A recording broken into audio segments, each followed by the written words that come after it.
of Sisyphus is a philosophical essay by Albert Camus and is considered as one of the most popular existentialist works of the 20th century. It gave rise to the philosophy of absurdism, sharing some concepts with existentialism and nihilism. The fundamental concern of the book is the notion of the absurd, which is best described as the conflict between the human tendency to seek inherent value and meaning in life and the human inability to find any in a purposeless, meaningless, and irrational universe, with the unreasonable silence of the universe in response. Trying to define this is like water slipping through one's fingers. However, this world in itself is not absurd. What is absurd is our relationship with the universe, which is irrational. The absurd depends as much on man as on the world. It is all that links them together. Thus, the universe and the human mind do not each separately cause the absurd, but rather the absurd arises by the contradictory nature of the two existing simultaneously. I don't know whether this world has a meaning that transcends it, but I know that I cannot know that meaning, and that it is impossible for me just now to know it. What can a meaning outside my condition mean to me? I can understand only in human terms. What I touch, what resists me, that I understand.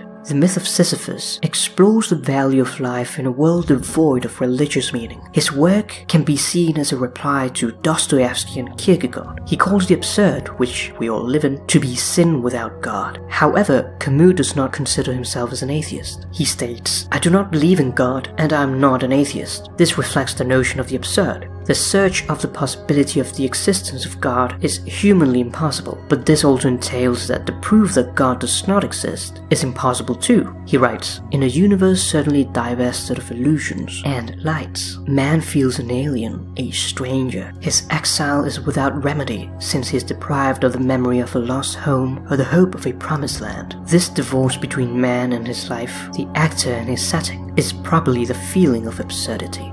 The book declares that within the limit of nihilism, it is possible to find the means to proceed beyond nihilism, embracing the absurd. It sums itself as a lucid invitation to live and to create in the very midst of the desert. The way out of despair is to reaffirm the value of personal existence and the possibility of life lived with authenticity. The problem of suicide must be met face to face, he states. There is but one truly serious philosophical problem, and that is suicide. Judging whether life is or is not worth living amounts to answering the fundamental question of philosophy. One answer to the absurd is physical suicide, which tends to happen without going through reflection. One evening, the person pulls the trigger or jumps. Killing oneself is a sort of confession that life is too much, that it is incomprehensible, or that it is not worth the trouble. He links this to what he calls the feeling of absurdity, closely tied to the feeling that life is meaningless. And the act of suicide is linked to the idea that life is not worth living. Thus, dying voluntarily implies the absence of any profound reason for living and the uselessness of suffering.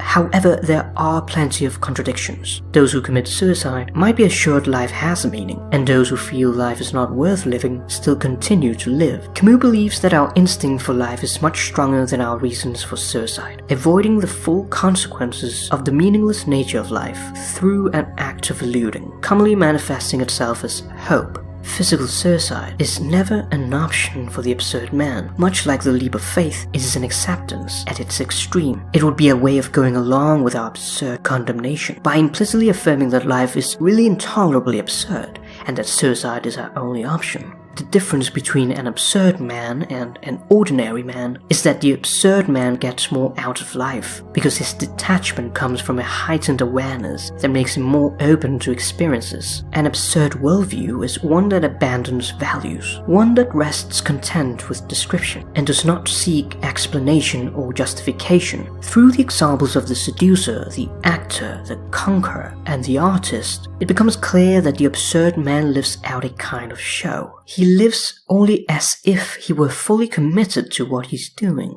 He carries out his days willingly and lives without appeal, as Camus puts it. Camus also talks about philosophical suicide. One of the most common forms of escaping the absurd is precisely believing in some ready-made belief system, practically all of the world's religion, where one accepts something as true that isn't convincing but is convenient and easy for him to believe in. It is any hypothetical belief system that immediately alleviates one from the meaningless void of existence, at the cost of committing a sort of mental suicide by shutting down one's mental faculties. The contrary of suicide for Camus is man condemned to death. Since we cannot evade death, we must entertain death, keep it busy. Man is in constant lucidity of his own absurd nature, with the passionate flames of human revolt.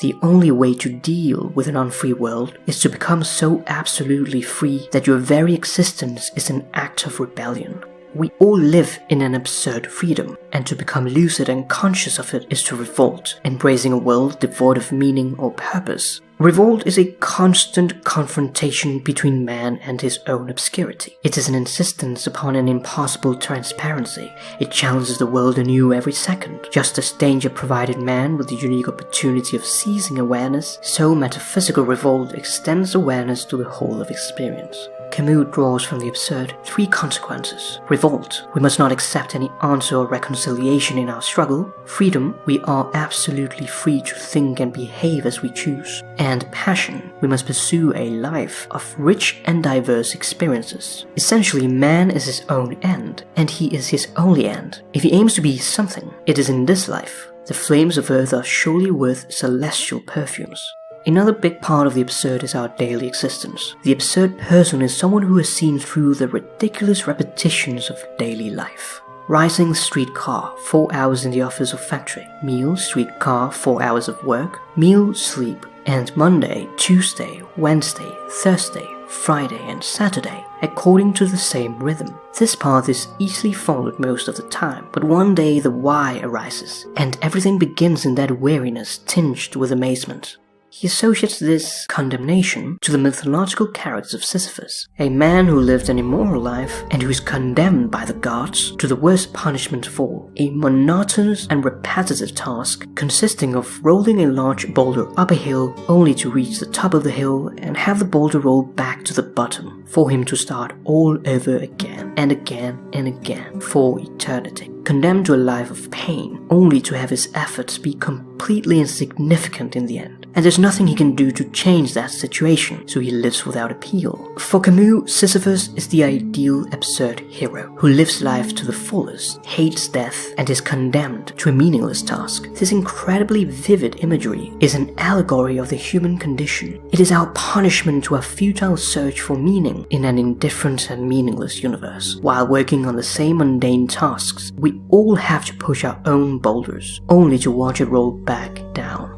What really makes our human existence absurd is our consciousness of our Sisyphean condemnation when we avoid the trap of philosophical and physical suicide. However, Camus does not encourage us to fall into despair. He imagines Sisyphus defiantly meeting his fate as he walks down the hill to begin rolling the rock again. When he's briefly free, when he is superior to his fate and stronger than his rock. He is thus not only a prisoner, but a rebel. Even if the daily struggles of our lives sometimes seem equally repetitive and absurd, we still give them significance and value by embracing them as our own. The struggle itself towards the heights is enough to fill a man's heart. One must imagine Sisyphus happy. The myth of Sisyphus tackles the colossal project of the meaning of life itself. However, Camus does not try to describe or explain it through metaphysics. He merely observes how we are occasionally struck by the feeling of absurdity. He wants us to follow his analysis of a state of mind we have all shared at one time or another, focusing solely on how we are to live and how we can be happy. For if there is a sin against life, it consists perhaps not so much in despairing of life as in hoping for another life, and in eluding the implacable grandeur